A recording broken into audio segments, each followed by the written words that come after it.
University Women. Thank you. The American Association of University Women's mission is to advance gender equity for women and girls through research, education, and advocacy.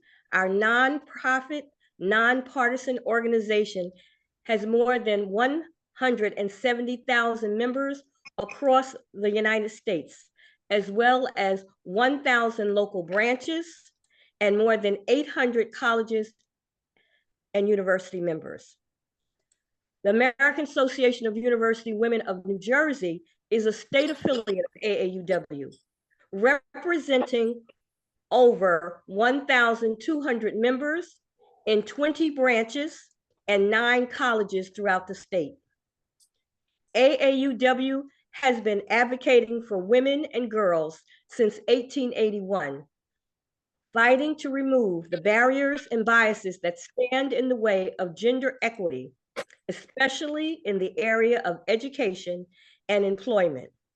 We have advocated for federal, state, and local laws and practices to ensure equity and to end gender discrimination.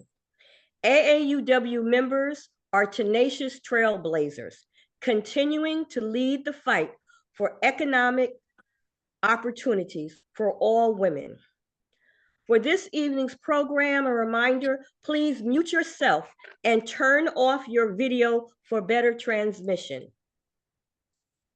Mute yourselves and turn off your video for better transmission.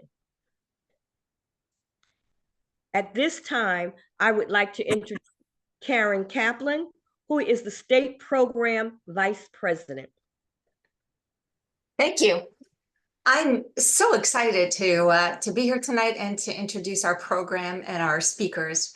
In honor of Black History Month, we're of course taking a look back at an amazing woman in history, a woman of color, an entrepreneur, and a woman who really fought for equity in her own time, and that's Madam C.J. Walker. And we also have the opportunity to take a look at how history can inform and inspire current action. And that's what I'm hoping we make happen tonight. So with that, let me introduce first Alelia Bundles. Ms. Bundles is the author of On Her Own Ground, The Life and Times of Madam C.J. Walker, who, by the way, was her great-great-grandmother. That book was a New York Times notable book when it was published. It's also the inspiration for a Netflix series, a fictionalized version of Madam Walker. In addition to her work as an author, Alelia also spent over 30 years as a network television executive and producer. She garnered an Emmy Award along the way. She serves on many prestigious boards. She's the founder of the Madam Walker Family Archives. And it is really an honor to have her with us tonight.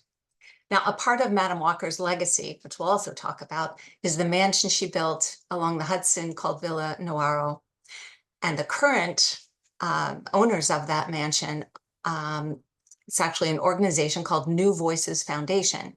And that organization supports women of color entrepreneurs today in things like obtaining funding, in networking, finding mentors, and facing the many challenges that women of color entrepreneurs particularly face. So we'll hear from Marie Clark. Marie is the Director of Strategy, Partnerships, and Communications for New Voices, and she'll give us a brief introduction to their work and introduce one of the members of the New Voices family, and that is Shantae Grant. Shantae is an entrepreneur herself and a mother of 2. She'll share her experiences as a woman of color who moved from a traditional career as an attorney to start her own business as a consultant, trainer, speaker, and writer. And her company, Best Today, helps people and teams, women in particular, to become more effective stewards of their time. So I think we've got a really rich conversation ahead. We will have a question and answer period as well at the end of our program. So if you have a question along the way, please post it in the chat and we'll get to as many of them as we possibly can. So with that, I'll go on mute and hand it over to Alelia. Thank you. Karen, thank you. Thank you so much. And Sharon, thank you very much for the invitation to participate. I am so filled up with looking at the 94 people who are registered. I think we heard that there were 78 or so who had registered, and usually you expect a little drop off. So it's good to know that we are exceeding the original registrations. And it's always great to be with women who care a lot about education. I have to just say this. I've just come off of a week of a civil rights history tour in Tennessee, Mississippi, Arkansas, and Alabama. That was led by Drew Faust, the former president of Harvard University, who actually went to Selma. And so I am thinking very much about the importance of education. And so my hat is off to all of you for the work that you are doing. Now I'm going to hit my screen share. You know, this is always that moment of anxiety that we all have. Yes, can everybody see the Sharon? Karen, I can see you. If you give me a thumbs up that you see the wonderful. Well, now we're rolling. So I'm going to do the 20-minute version of Madam Walker's life, and really excited that I'm going to be able to hear from Shantae and Marie, who are doing this work, this entrepreneurial work and community building in the 21st century. But Madam C.J. Walker, my great great grandmother, was born in Delta, Louisiana in 1867, the first child in her family born free. Sarah Breedlove was her birth name. She was orphaned at 7. She was married at 14, she said, to get a home of her own to escape the treatment of a cruel, abusive brother in law. Had her daughter at 17 and was widowed at 20. Moved up the river from Madison Parish, Louisiana, to St. Louis, where her older brothers had become barbers. There was no way that anybody thought this uneducated washerwoman was going to be anything other than that. But by the time she died in 1919, she was living in a mansion in Irvington, New York, that's still that is a National Historic Landmark.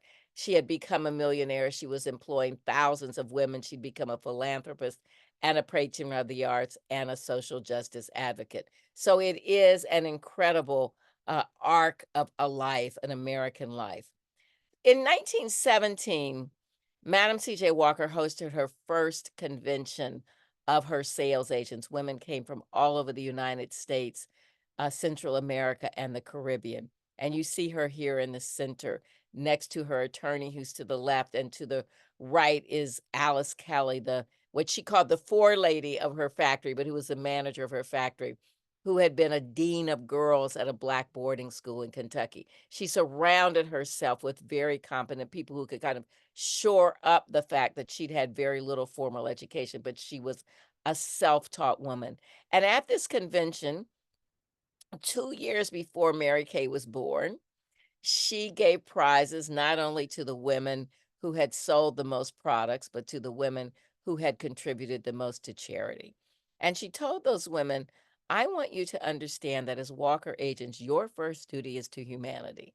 I want others to look at us and realize that we care not just about ourselves, but about others. At the end of the convention, the women sent a telegram to President Woodrow Wilson urging him to support legislation to make lynching a federal crime. And we know that anti-lynching bill finally was signed into law by President Biden more than 100 years later. But she was advocating for these civil rights, for these rights for African Americans. And some of those political that a political awareness that she planted in the beauticians and the cosmetologists carried forward many decades later, where the National Beauty Culturist League, modeled on her original association of Walker agents. Martin Luther King came to their conventions every year. And my good friend Tiffany Gill, who some of you may know, who's a historian and a professor at Rutgers, um, found in her research for her dissertation that the cosmetologists, because they had their own businesses, they weren't working as somebody's maid, they weren't beholden to anyone else. because they had their own businesses, they were able to take funds from the business and help to pay for the buses that sent people to the March on Washington in 1963. So I love being able to make that connection between entrepreneurship to awareness to political activism and to making a change in the world. So you see these women, she rewarded them for being active in their communities.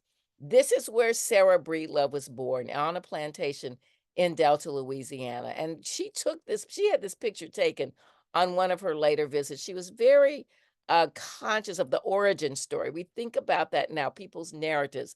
She would have been on TikTok and Instagram. She knew about telling that story. That was part of her marketing genius.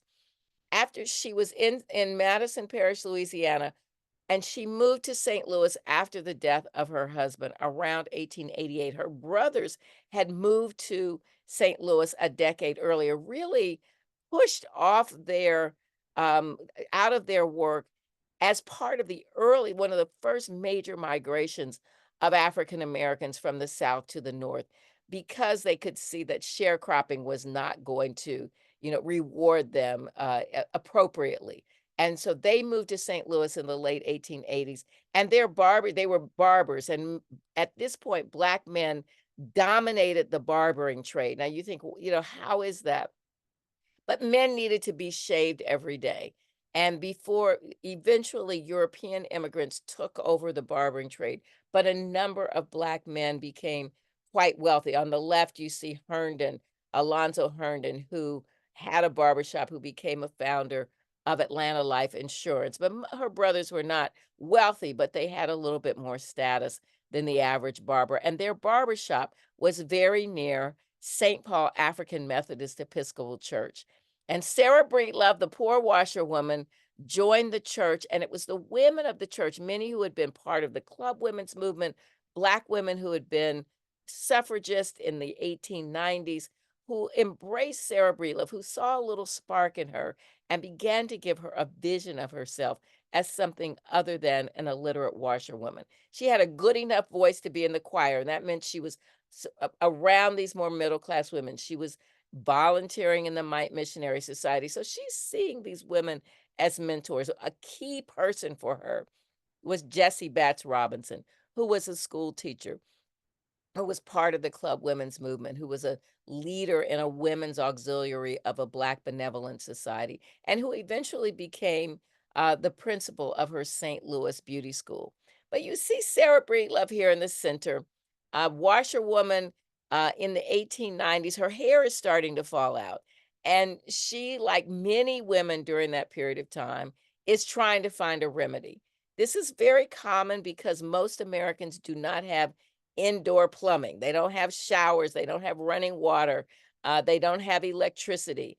And so hygiene is very different. And I will just let you use your imagination. But people didn't bathe very often, they washed their hair even less. And as a result, it wasn't just dandruff, it was severe scalp infections. And Sarah's brothers had been barbers. She learned something from them for a while. She sold the products that were made by Annie Malone, whose Poro company would become her major competitor. And then she moved from St. Louis to Denver, still selling Malone's products, but she worked part-time as a cook for a pharmacist named E.O. Schultz, who had the largest pharmacy west of the Mississippi. He saw that she was selling these products and he said, this formula has been around for a while. This is not anything that you can't figure out yourself. Cure was already on the market. There were other products. And so he said, you can tweak it however you want it. And she began to make her own product. Her good friend, Charles Joseph Walker, C.J. Walker, that's where the name comes from, who was a newspaper salesman, moved from St. Louis to Denver. They got married in early 1906, 6 months after she had moved there, and they went into business together. She began to call herself Madam C.J. Walker, a bit of an affectation. Paris was the center of fashion and cosmetics even during that period of time, and women who were in business often put that moniker Madam on the front of their name to give themselves a little more dignity. And she was to another step because Black women were really disrespected during that time. If somebody knew your first name, they might call you Aunt Sally or, just call you by your first name. And she wanted to make sure that she was respected. So she became Madam C.J. Walker. And you see this before and after photograph. She was like Jenny Craig. She's like, look at my picture in the center, and you see that my product works. You can see the results. She would take out ads and use testimonials to tell women, with letters from women who would say, before I began using Madam Walker's wonderful hair grower, my hair was an eighth of an inch long, and now my hair is down my back, and I have been able to throw my wig away. But the women also wrote to her because it wasn't just about the hair care products, which they needed, but it was also about economic independence. So another woman wrote to her and she said, you have made it possible for a Black woman to make more money in a day selling your products as an agent than she could in a month working in somebody's kitchen. So there was always this idea of, yes, we're addressing the need. Yes, but we're also creating economic independence. And she knew that the women wanted both of those things, but what they needed was education. And so she began to not just have a message of selling products and making money, but of improving your life. In 1910, she moved to Indianapolis. You see her here at the wheel of her Model T with her niece to the left. Behind her is Alice Kelly, who you saw in the picture in the 1917 convention, the forelady, as she called it, of the factory. And then next to Miss Kelly is Lucy Flint, who was her bookkeeper, who now would be a CPA. But you see, she had women in leadership roles in her company. As soon after she moved to Indianapolis, there was a big campaign to build a YMCA for the Black community. YMCA's, even in the North, were segregated. And she went to a rally that was held by Jesse Moreland, the first Black secretary of the YMCA, who had persuaded Julius Rosenwald, the president of Sears Roebuck, to pledge $25,000 to any city in America where the Black and white communities would work together to raise $75,000.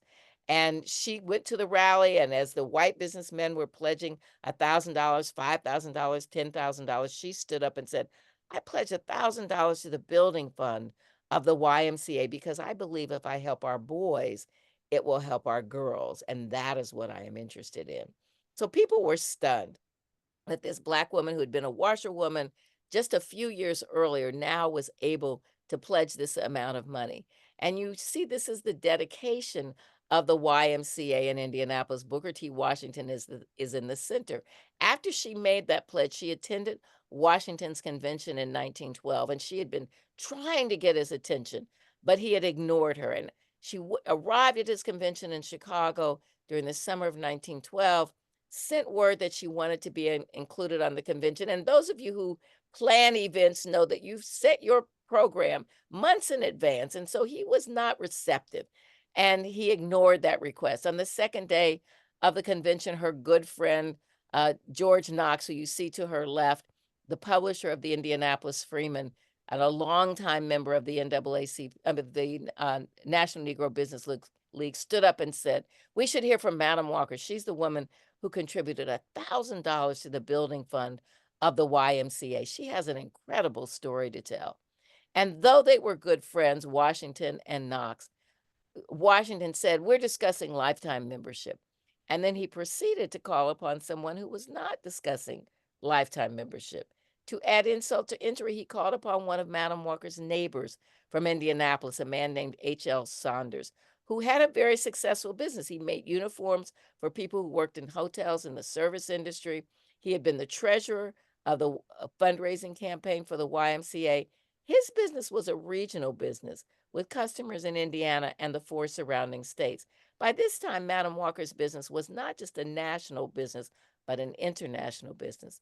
He had contributed the generous sum of $250. She had, of course, contributed $1,000, 4 times as much. But she was a good church-going woman, so I know that she knew you were not supposed to compare your gifts to others. However, I can't help but imagine that she felt at least a twinge of resentment. And on the third and final day of the conference, as the last banker was completing his remarks, she stood at her seat, looked toward Washington at the podium and said, "Surely you are not going to shut the door in my face. I am a woman who came from the cotton fields of the South. From there, I was promoted to the washtub. From there, I was promoted to the kitchen. And from there, I promoted myself into the business of manufacturing hair goods and preparations. And I have built my own factory on my own ground." The next year, Washington invited her back as a keynote speaker, and you see them here together the following year at the dedication of the YMCA. She sent her chauffeur to the train station in Indianapolis to pick him up, and he was a guest in her home. This is that factory that she said she had built on her own ground with her employees, people who were very well educated, very competent, and helped build her business. She traveled throughout the United States and the Caribbean and Central America. She trained women agents. She would go from town to town. This is before television, before radio, before most people didn't have telephones, but she would arrive in a town. She'd take out an ad. The women would come. People would come and to hear her lecture. She talked major lecture where she talked about business and Black institutions, and then she would assemble a group of women, maybe 10 to 12 women, and talk to them about her hair care products. And she would demonstrate her products, and she would see who was the woman who had the most, charisma. Who did other women gravitate towards? Who asked the best questions, and she would make that person her lead agent, and then she would travel to the next town. This is Jessie Batts Robinson, her mentor on the left, with the school in St. Louis. And Madam Walker was really, like most mothers, was working to make her daughter's life better. And here she is with her daughter, Alelia, my namesake, in Indianapolis. And Alelia was, the apple of her mother's eye, and also just really quite a charismatic person, but hard to live up to your mom's, a self-made, person's reputation. So she was trying to carve her own path. And she persuaded her mother that they needed to have a presence in Harlem. So they bought a building, 2 buildings in Harlem, had it remodeled into their living quarters and a beautiful salon in 1913, just as Harlem was becoming the mecca of Black culture and politics. And Madam Walker herself moved to Irvington, New York in 1916. Her health was beginning to fail. The company remained headquartered in Indianapolis, but her daughter wanted her closer to home. And I joke, but it is really true. That beautiful mansion on 136th Street in Harlem was too small for 2 women. And so Madam Walker hired the same architect, Vertner Tandy, the first licensed Black architect in New York, to design this home. And it is called Villa Lewaro. It was named by Enrico Caruso. Both women loved opera, and Enrico Caruso visited the property as the house was being built, and he suggested the name Lewaro for Lelia Walker Robinson. John Robinson was her first husband, so Villa Lewaro. This is the music room. Both women loved music. Even when they were poor in St. Louis, Madam Walker, Sarah Breedlove was in the choir, but St. Louis was ground zero for the development of ragtime. And at one point, they lived across the alley from Tom Turpin's Rosebud Cafe, where Scott Joplin practiced and performed ragtime. But they also were exposed to opera, to cakewalk. The German musicians were the leads in the music departments in the public schools, and a number of Black principals and teachers in St. Louis in the segregated schools had attended Oberlin. So there was a mix of music that both women, even when they were poor, were exposed to. And so when they became wealthy, they had many friends who were musicians and always had live entertainment. After Madam Walker moved to New York, she became much more politically involved, joining the NAACP, the executive committee. And this picture reminds me of how involved she was in the silent protest parade of 1917 that was protesting the East St. Louis massacre, where a number of African Americans were killed. And it was kind of the reaction to in 1917 was somewhat like our summer of 2020 after the murder of George Floyd. There was quite an uprising, quite a galvanizing.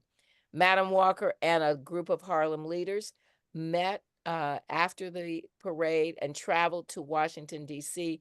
to present this anti-lynching petition to President Woodrow Wilson.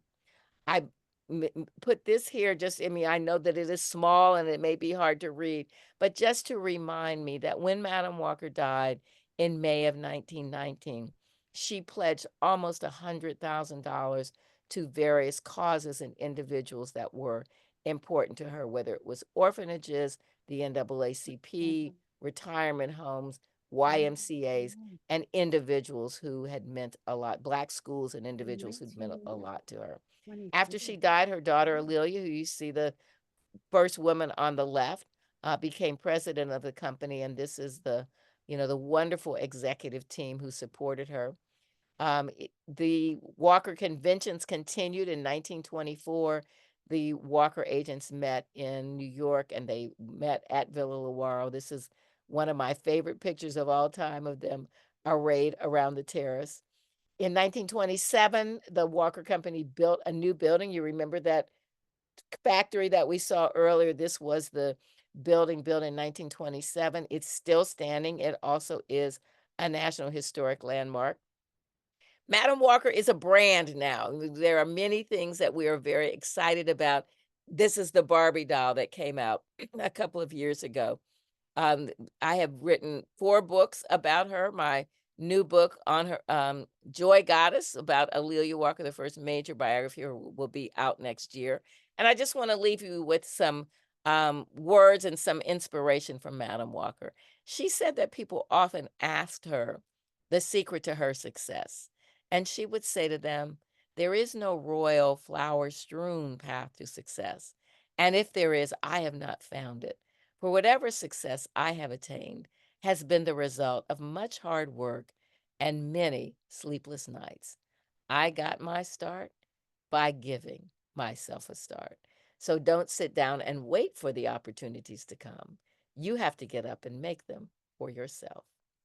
Thank you. Wow.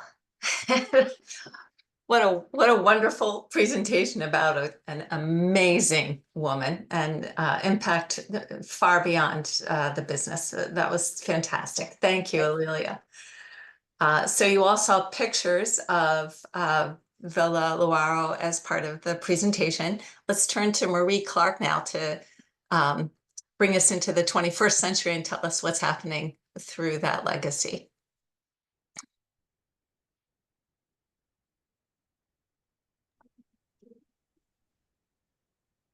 Hi, thanks so much, A'Lelia. That was a wonderful story. Learned a lot, things I did not know about Madam Walker. So that was just wonderful, incredibly inspiring. And I hope, our work at the New Voices Foundation, we are, fully committed to giving women their start. And actually, at this point, people of color their start. We've since expanded our work and our target audience to actually include men as well. Started doing that sort of in earnest in 2024. But our hope is that we can do your great-grandmother proud and our work that we do at the foundation. Okay. So the New Voices Foundation was founded in 2018 by the Dennis family after they sold Shea Moisture and the other Sundial brands that were a part of that company to Unilever. They went on to start the New Voices Foundation. We're a not-for-profit. As Karen said at the top of the hour or the half hour, we are committed to providing women of color and now people of color access to capital that's non-dilutive capital in the form of grants. We provide learning programming. We provide networking opportunities to our what we affectionately call our New Voices family. And these are things that are, the work that we do is, particularly important given that these are communities that are traditionally underserved that don't have necessarily the same level of access to capital. In fact, they have drastically different levels of access to capital. You can see in the stats on the right. I won't read those in the slide that's up here on the right. The fact that Black and Latino founders received only 1% and 1.5% respectively of the total U.S. venture capital funding. And it's not just VC funding that's the problem. It's also just, access to other funding sources. So that includes everything from lines of credit at banks, other debt financing instruments that startup founders and entrepreneurs are able to relatively easily access. Black and brown entrepreneurs of color and other entrepreneurs of color have great difficulty actually accessing this funding. And so the Dennis family wanted to take, their some of the proceeds from that sale when they sold to Shea Moisture, and to the proceeds from Shea Moisture and the other Sundial brands when they sold to Unilever, and they started the New Voices Foundation in 2018. In addition to the foundation, I don't talk about it on this slide, but I think it's worth mentioning. So the New Voices Foundation sort of serves entrepreneurs that are at the beginning of their entrepreneurial journey. The Dennis family also started that same year, earlier in that year, they started the New Voices Fund, which is our VC arm. And the VC fund makes equity investments into businesses led by people of color. And so these are, some of the companies you may be familiar with. Mielle Organics, which recently the owners had an exit and were acquired by Procter & Gamble. There's a company called The Lip Bar. There's a company called Slutty Vegan. So these are some of the companies that are a part of the New Voices Fund portfolio. But the foundation, we work with the founders, aspiring entrepreneurs, and existing entrepreneurs that are earlier on in their startup journey, and we give them access to that non-dilutive capital. We're not taking any equity. We provide learning programming. We provide the networking opportunity, and the networking is particularly important if as you think about fundraising and finding getting that access to that capital. Your network is incredibly important, as you can imagine. And so we spend a great deal of time on our side, on the foundation side, making sure our founders are connected to each other. So those peer-to-peer networks are particularly important for entrepreneurs and for entrepreneurs of color as well. And we also spend a fair amount of time getting our entrepreneurs connected to key external stakeholders. So that's everything from folks looking for pro bono legal support, or looking for pro bono marketing support, or looking for an introduction. You're a CPG company looking to get on shelf at Target or Walmart, and you're looking for an introduction to a buyer. We help with those kinds of things. So that's a little bit about the foundation. The work that we do it according to what we call our PACE model. The foundation and the fund, actually, we work using this PACE model. So that's purpose, access, capital, and expertise. And the work that we do, whether it's providing funding, whether it's providing learning programming, coaching, or mentoring, or networking, we're using our PACE model and thinking about the work that we do in designing the programs, delivering the programs, using this purpose, access, capital, and expertise model. Today, the New Voices Foundation community, also known as the New Voices family, is roughly a little over 30,000 entrepreneurs of color. And these are people that engage with us, across social and newsletters, social media channels, through our newsletters, through our webinars, which are, some of them are live webinars. There's a lot of on-demand content that people engage with. And then we have a really robust social media following across multiple channels. And then we do, thankfully, that the pandemic, post-pandemic, we are, diving back into doing quite a bit of in-person programming, given how important those opportunities to network, and whether it's, for a pitch competition, or it's at a trade show, or, you're exhibiting at, Essence Festival in New Orleans, it's really important for us to find opportunities to bring our entrepreneurs together, our key stakeholders together, for them to all be in the same room, in person if possible. And so that's another really important part of the work that we do, is finding opportunities for us to either pop up at large events, whether it's CES or South by Southwest, or it's at Essence Festival. We're trying to sort of be wherever entrepreneurs and aspiring entrepreneurs are, and getting the word out to them about the opportunities and the resources that New Voices Foundation offers. And so with that, if you're interested in learning more about the work that we do at New Voices Family, you can find us on LinkedIn. Our handle is just New Voices Foundation. And then the other channels, Twitter, TikTok, Facebook, and Instagram, you can find us at New Voices Family, the handle at New Voices Family, all one word. So yeah, thank you. Thank you to the American Association of University Women, the New Jersey chapter, for having me here today. And I'm really excited to turn this over now to Shantae Grant, who Karen introduced earlier. Shantae is a member of the New Voices family. She participated in one of our boot camps. I think that's how we originally met Shantae, and is just been a fantastic resource for the other entrepreneurs in the New Voices family, and something that we're always particularly proud of. People often ask us, what do you consider success, right? And for us, it's not just entrepreneurs that go on to get additional funding, or go on to receive VC funding, or get on shelf at a Target, or get that B2B business contract that they've been chasing. For us, it's also having entrepreneurs like Shantae, who we've poured into, whether it's through a pitch competition or a boot camp or some other opportunity, entrepreneurs like Shantae take the time to then pour into our larger community. So with that, I'll pause and I will turn it over to Shantae. Thank you. Thank you so much, Marie. And thank you all for allowing me to be here tonight and to share a little bit about my entrepreneurial journey. As Karen alluded to in her introduction, I began my career, and I thought my story would pretty much stay there as working as an attorney. I was in business litigation for a private practice. And I did that for about 5 years after clerking, after law school.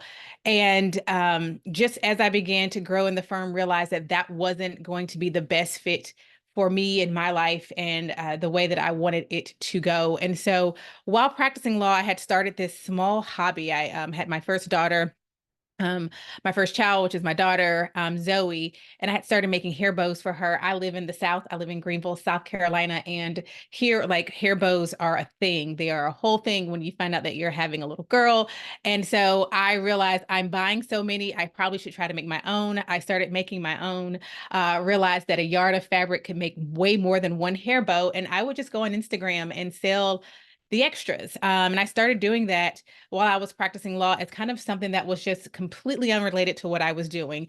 And 2 retail stores reached out to me based on just pictures they saw on Instagram, and that started to grow. And so when I left the practice of law and thought, well, I guess I'll just make hair bows. But lo and behold, people hearing about the fact that I left the practice of law wanted to know, how are you able to do that? How are you able to start another business? All of which happened very organically and not originally planned.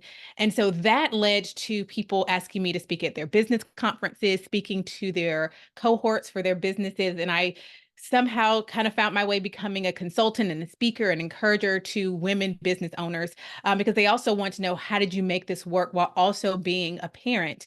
And what I learned over the years from doing that is that I loved talking to people more so about their lives than their business. I wanted to help them. I realized that if I could help you with your time and life in general, then that really does affect the things that you have space for, whether that's professionally or personally. And so in 2019, I decided I wanted to narrow my focus down to really helping women in general, not just business owners, really learn how to live life on the other side of busy, how to be proactive and intentional with their time. That's always been a strength of mine. I was the friend who made budgets and calendars for everyone in law school and in college. And really, even as a child, I loved graphing things out and really helping people to organize. And so I took that and I started my company, which is called Best Today. We launched in March 2020. So that was an interesting time to launch a business because we launched March 16th. That was the first day that my daughter was home for school for a very long time. And we launched with one product. It's called the Best Today Guide. And that is my offer to those who've tried planners that didn't work because they didn't encompass all of you. And so I wanted to provide an answer to the person who didn't want 6 a.m. to 6 p.m. time slots for their day. They wanted something that talked about their routines and their habits and their big picture goals and what they would do for their mental and emotional and physical wellness. And so that became the Best Today Guide, which we launched, like I said, in March 2020, but we didn't have it. We didn't have them in our hands. And so I needed my audience to trust me that in 3 months I could get this product, which was being produced overseas to them when the world was very much so changing at the same time, unexpectedly in 2020 due to COVID.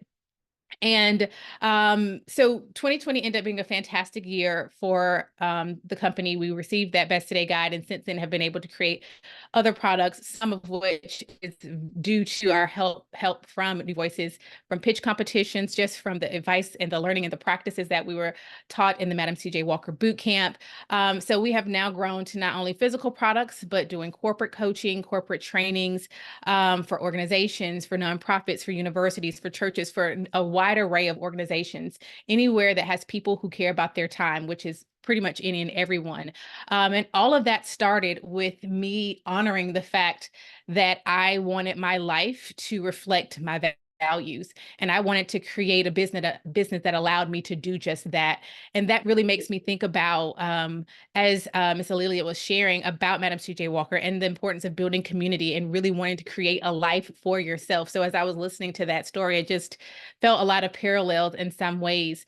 While I said like 2020 was a really great year overall for Best Today, 2021 felt very different.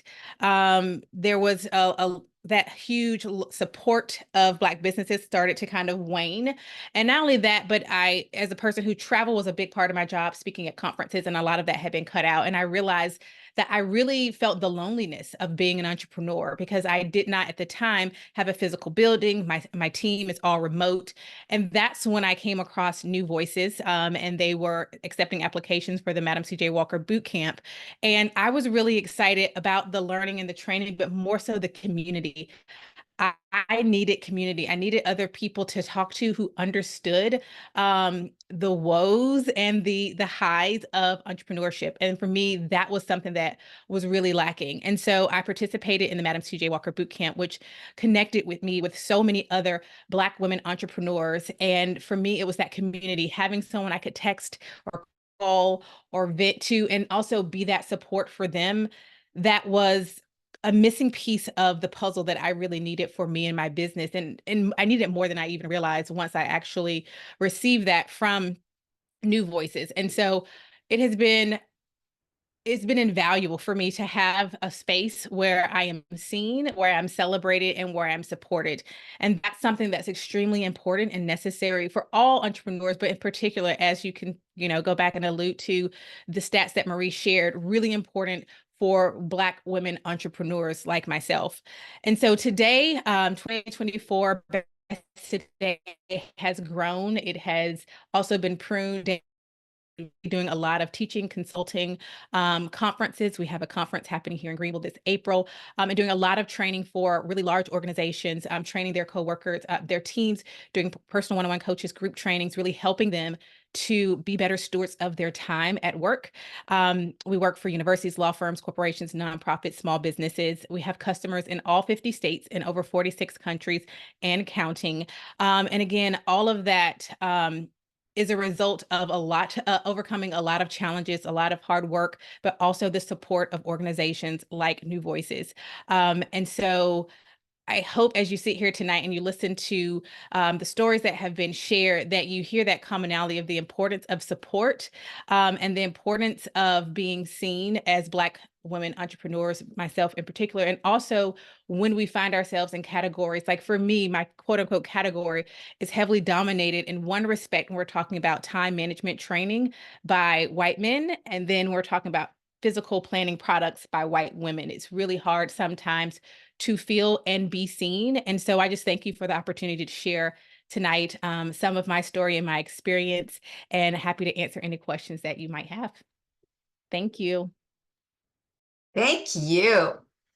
It's a wonderful story, and especially since your pivot seems to have, as you said, grown so organically rather than as this long time vision that you executed. So thank you. That was wonderful. We do have time for questions, and so feel free to add to the chat. I have some questions that I'll start us off with, if that's okay. And this is a question for all three of our speakers. Are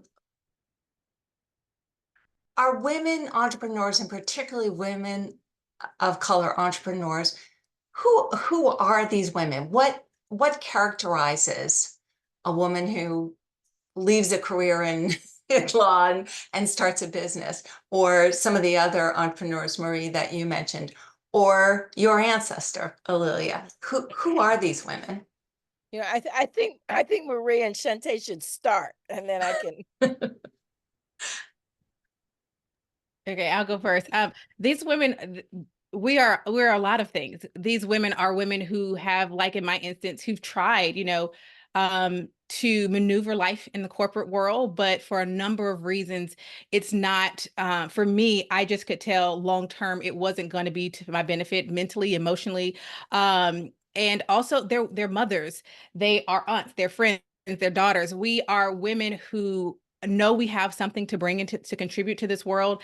And sometimes, actually going back to exactly what was shared earlier, we have to make our own start, because trying to enter into a game that already exists but works against us doesn't work for many of us. And so we have to create our own path. So that's who I believe a lot of the women are, who I know and I encounter. And that's a part of my story. We have to create something that wasn't there for us and what we want to offer into the world. So that's one of the commonalities I've seen. Great.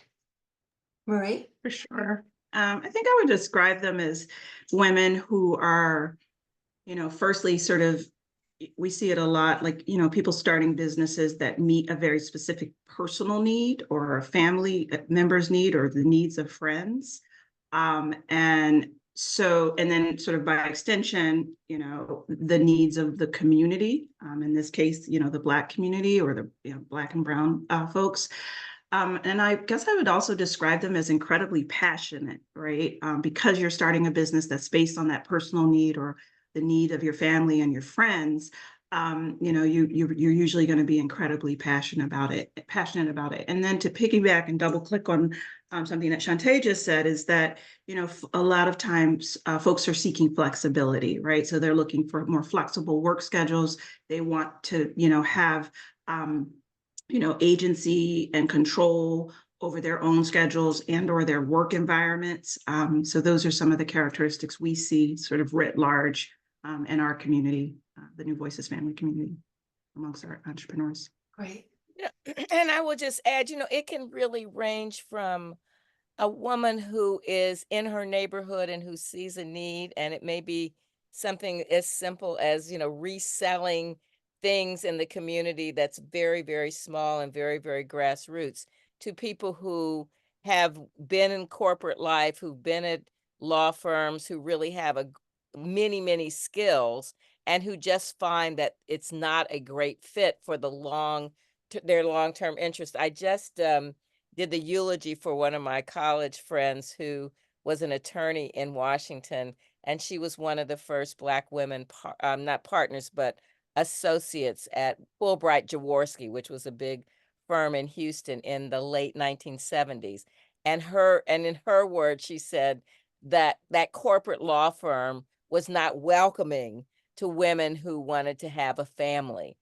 who wanted to do other things. And so she reinvented herself and was president of two different bar associations in Georgia. She worked for state government. She worked for the judiciary. She had private practice, but she carved out her own life. And she was a lawyer, but entrepreneurial. And I will say, in my own experience, I spent 30 years as a producer and an executive with ABC News and NBC News, but I've been gone for 20 years because I could see that I wasn't going to conform even after all that time and developing all those skills. It just wasn't a good fit for me anymore. I wanted to be able to speak up, to say the things that I believed in. And so I've been able to carve another 20 years. But once you have those skills, you can find ways to start your own business or be a consultant or do other things. Great, thank you.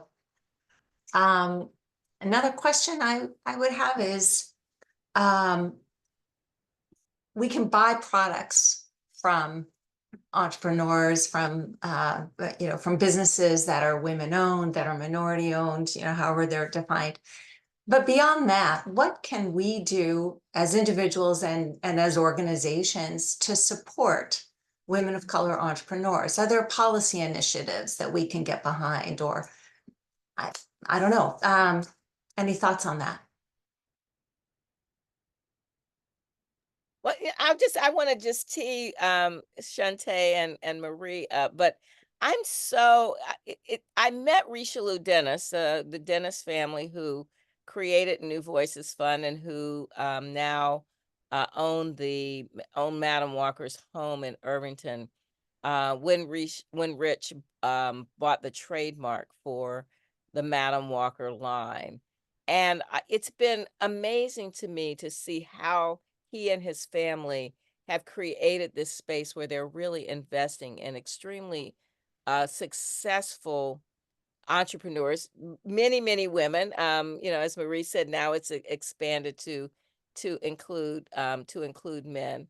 But it is important to do this investment because, as we know, very little venture capital is going to women and going to people of color. But we also are in a moment where there is a great deal of challenge, even to that minuscule amount that is going. And so I think, if there's anything that we can do in terms of policy, it really is to pay attention to the backlash to any advancement and any progress that women and people of color are making. And, we see it with affirmative action, with some of the Supreme Court decisions. And so I'm, do not mean to get political, but it really is a matter of a policy that is either promoting expansion of ownership and generational wealth, or policy that is trying to thwart that. Yes. Other thoughts on support from individuals and organizations? Yes, I would like to say something regarding that. I started my business in the early 80s after working at an academic institution.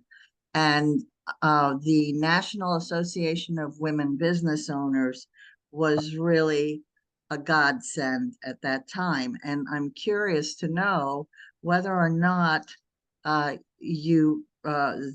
New Voices has reached out to them at any time, because they were always quite open about encouraging women of all backgrounds who wanted to make that leap into entrepreneurship. So Marie, anything? Yeah. Have you? So we don't actually have any current programming and with the National Association of Women Business Owners, but we are, constantly, I lead the strategy, communications, and partnerships at the foundation, and so, we're constantly looking for opportunities to actually partner with organizations like the National Association of Women Business Owners, as well as other organizations that serve a wider community.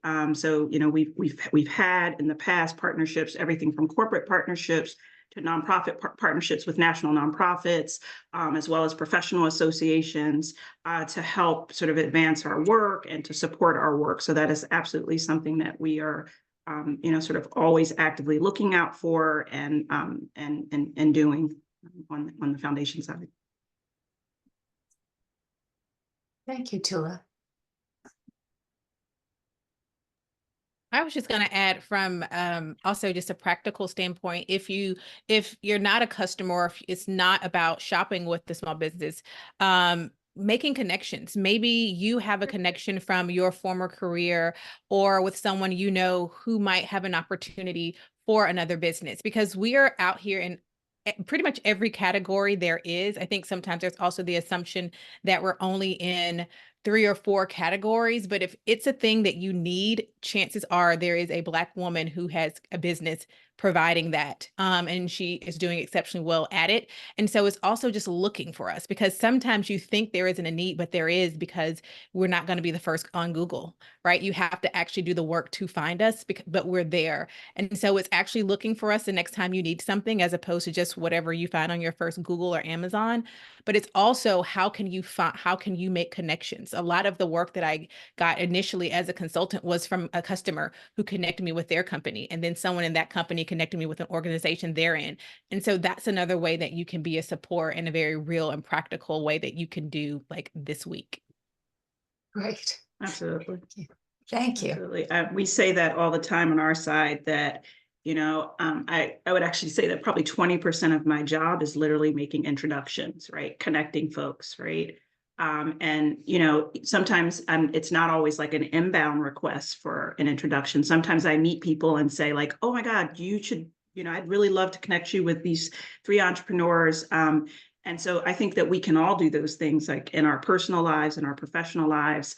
It's sort of like a different mindset, right? Thinking about like, how can we, connect folks that, that we may not know, super well, but we trust their products, we trust their services, we have some, some knowledge about them. But, to Shantae's point, it's so critical to, if you have a network, to open your network up, to make introductions whenever possible. And you can do that whether you're, in a church setting, and at your jobs, in this organization. There are lots of opportunities and lots of ways to creatively do that. Terrific. Thank you. A question I want to ask Lelia, to go back to Madam Walker. So I just want to mention the Netflix 4-part series, because any Netflix person can look at that. It's called Self-Made. It stars the wonderful Octavia Spencer. Your book was a big part of informing the narrative. What did they get right and what did they not get right? Because I know some people on this call are going to go to their Netflix tomorrow evening and watch that show, or it's a 4-part series. Tell us about it. So what they got right was Octavia Spencer, because she's fabulous. And I was just in Greenwood, Mississippi, which was the place where The Help was filmed. And I met some of the people who worked on The Help, and it stood in front of Minnie's house. So she was Minnie in The Help. But, Octavia Spencer is a great actor. And that part was good. There were many people who worked very hard. The hair people, the makeup people, the set designers, all of those folks did a really incredible job and really respected Madam Walker's legacy. My book was optioned for the film. I had what was called script review, not script veto, because you don't get that script veto unless you're Stephen King or others. And I was supposed to review the scripts, and I thought I would have a lot more involvement in shaping the narrative. And instead, I was kind of excluded from that process. So when I saw the first script, I was stunned at the direction that the showrunners and the head writer, all Black women, had taken, because they wanted to lean into what I thought was kind of a stereotypical women catfighting, and they focused on Madam Walker and exaggerated her competitor, Annie Malone, and made it into a colorism fight. And, just I thought was, kind of a cliche. So I objected to that. I was able to tone it down a little bit. But for me, because Octavia was strong, at least when she came on camera, I was thrilled. But I did not, I have to say honestly, like the storyline because it was a dishonest storyline. I thought that it left out the real empowerment message of the women who had empowered Madam Walker and then how she had empowered others. So I would have done it quite differently. But I'm glad that Octavia Spencer played the part. She was great. So I think the recommendation then is to read the book. I think that's The where you go from recommendation is here. definitely so. Self-Made is the name of the Netflix series. The original book is On Her Own Ground: The Life and Times of Madam C.J. Walker. There is a cover of the book that if you go on Amazon, you'll see Self-Made based on Her Own Ground, and you'll see On Her Own Ground. So it's the same book, different covers. Okay, that's helpful. Good.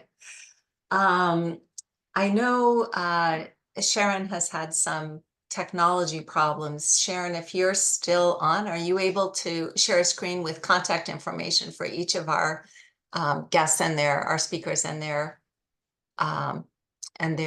contact, their websites and so on? Thank you. Here it comes. So Alelia is on Twitter, Instagram, wonderful website. You'll get lost in her accolades, and then you can go on to the content. Definitely want to take a look at the book. It's inspiring. And Shantae, besttoday.co is the company, and also a wonderful YouTube channel with some terrific helpful little videos on time and taking care of your home and things like that. It's great. And New Voices, as you see. And of course, auwnj.org. I think we're at the end of our hour together.